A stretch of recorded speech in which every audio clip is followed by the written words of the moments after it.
JD Vance is making the Epstein situation worse for Trump. And I personally think it's by design. I think he's doing it on purpose because the succession plan that he has in mind for his coup d'etat. So here we see JD Vance with Maria Bartiromo on Fox News Sunday. Transparency, but I have to say, Maria, I laugh at the Democrats who are now all of a sudden so interested in the Epstein files. For 4 years, Joe Biden and the Democrats did absolutely nothing about this story.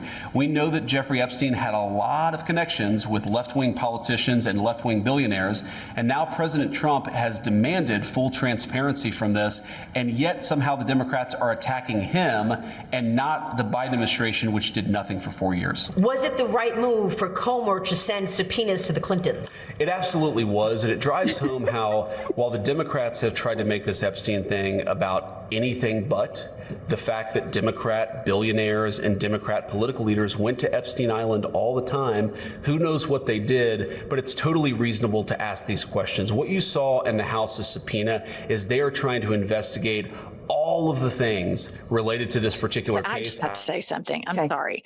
I think it's perfectly reasonable to ask what happened to JD Vance when he went to Silicon Valley and hung out with Peter Thiel. I agree. It's a perfectly crystal clear question to ask, because prior to going, he was a champion for working class people that lived in poverty, surrounded by meth. He was a never Trump guy. He saw Trump as America's Hitler. He was kind of chubby. He was kind of frumpy. And then he goes off to Peter Thiel in Silicon Valley. And then he comes back completely radicalized and, as we can see, queer-eyed.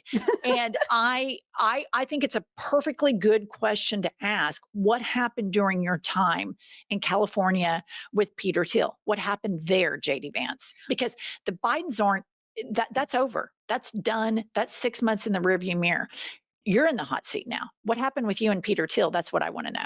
Completely agree. And you know who else I think probably asked that question? Usha Vance, because he was pro-immigration. He wrote his law review on immigration, and she is a daughter of immigrants. And now the worm has turned and he says, I love my wife, but because she's Indian. But a couple things stood out to me. James Comer, I would not put James Comer in charge of babysitting my puppy. Everything he touches is just incompetent down the line. If he subpoenas Bill and Hillary Clinton, I don't care. That kind of thing. I expected Bill Clinton to be on there because I have been educated on the Epstein scandal from jump. But here's the thing. Did you see how he said Donald Trump is transparency? Even the right wing in response to this was like, release the files then. If he's so transparent, we would have these files if Donald Trump wasn't in it. Full stop. I mean, full fucking stop. And then he goes on to talk about his leaked meeting about the Epstein documents. Well, that wasn't it. What are you talking about? Here's JD Vance. We have a great FBI director and a great Department of Justice lead, Attorney General Pam Bondi, and we met to talk about how to ensure we have justice for the American people. We actually didn't talk about the Epstein issue at all. That was never meant to be the subject of the meeting. Okay, stop. It's one of those things. I want you to keep playing. The vice president and Pam Bondi and Kash Patel, they're getting together to discuss justice for the American people. Okay, one more thing too. I mean, that's a total joke. But you notice when he goes on Fox, it's a little bit midday eyeliner. Right. It's not quite, when he's on Fox, he just has like a dayliner on. Right. We're not quite going smoky yet, but you can see it's like, oh, this is Fox. I'll lighten it up a little bit. I just wanted to point that out. In the corners, though, I think he goes lighter, but you can still see it glaring. In the corner, yeah, he does. Okay, go ahead. Somebody leaked a calendar entry maybe, and then people assumed that it must have been about Epstein, even though it had nothing to do with Epstein. On the Epstein issue, what the president has said very clearly, because we've had other meetings about that, is that he wants us to be fully transparent and he wants the credible information out there. So we're working to compile the thousands and thousands of documents. Who believes that Donald Trump sat down with JD Vance and says, look, Pam, JD, Kash, Dan Bongino, I want to be fully transparent with the American people. No one. Who believes that? I No mean, one. seriously, this is a guy who wouldn't release his tax returns. I mean, like, there's nothing transparent about it. He is a compulsive liar. Just in his first term alone, it was documented something like 35,000 lies. I don't know what the lie meter is on this administration, but you know it's got to be, I mean, rapid, rapid. It's just unbelievable that he says that. And I guess on Fox, I guess people that watch, they believe that Trump is a transparent presidency. Well, they say the word transparent all the time, like Caroline KKK Levitt. She's always talking about transparency. And I'm like, it tells me they're not being transparent because they're so transparent. And then they hold up the signed documents. Oh, we sent a letter to the pharmaceutical companies. You're the fucking president. You Okay, don't. listen. One thing they do, and this is when you repeat something over right. and over and over again, and the right wing is really good at that. They're very good at getting a lie and then disseminating it to the podcasters, to the right wing entertainment channels. I can't even call them news channels. And then all of the little foot soldiers like JD Vance. And let's make no mistake, all of these people are Donald Trump's bitches. He loves to, every chance he can get, for them to humiliate themselves with all of this superficial flattery on him. He loves these humiliation exercises that he puts them all through.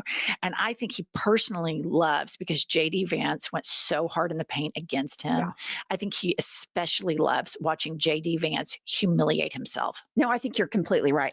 What I loved about this, and I took this, maybe I take it differently than you, when he says, we're trying to go through, there are thousands and thousands and thousands of documents we're going through. That to me, because Pam Bondi's already said, we're not releasing anything, it's done. And now there's thousands and thousands. I think that's on purpose to let the MAGA faithful know there are tons of documents. Pam Bondi said there aren't any. So while he's screaming transparency, I think subliminally he's signaling there's a whole lot of shit we're not letting you see.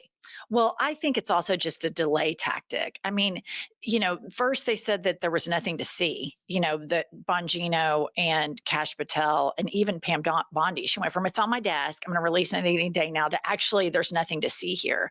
And I read an article, and I don't know what the factuality is of this, and I need to look further into it, was that Ghislaine Maxwell offered the Biden administration information on Trump, and she was already incarcerated, and they weren't even interested in it, which I guess tells you what wussies Democrats are. Yeah. My first thought was, what a bunch of pussies. And then the second thing I thought about was he didn't feel comfortable releasing a pedophile, because I'm sure that information would have cost a pardon, a computation, or something. But it also goes to, maybe they don't believe somebody that's been convicted of perjury like Ghislaine Maxwell. Right. She's been convicted of perjury as one of her federal charges.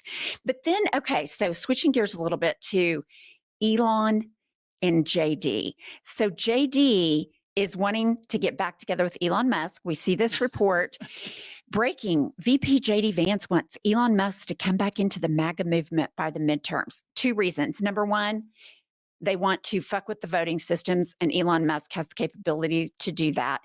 And two, they want money. But I just think it's interesting they're being so public about it. We want Elon Musk back. Do it. Do it. People the fucking most- hate him. He's the most unpopular man in the world. And do it. Bring him back. Look at what happened in Wisconsin. Bring him back. Do it. Bring him back, because Elon Musk he's the one who started this whole Epstein thing, and he is a loose cannon. Yeah. And so getting back in, because he can't handle the big seat. He can't handle it. He starts spiraling. He's a total Twitter addict, ketamine addict, and he starts spiraling, and then he starts dripping out things if people aren't nice to him. But so this again goes to my point, is JD Vance like wanting Elon Musk back? He knows how much shit Elon Musk knows about Trump. He knows he has the biggest megaphone I on see the what you're planet. saying. Do you think that this is all a part because Elon is a loose cannon? Elon does attack Trump.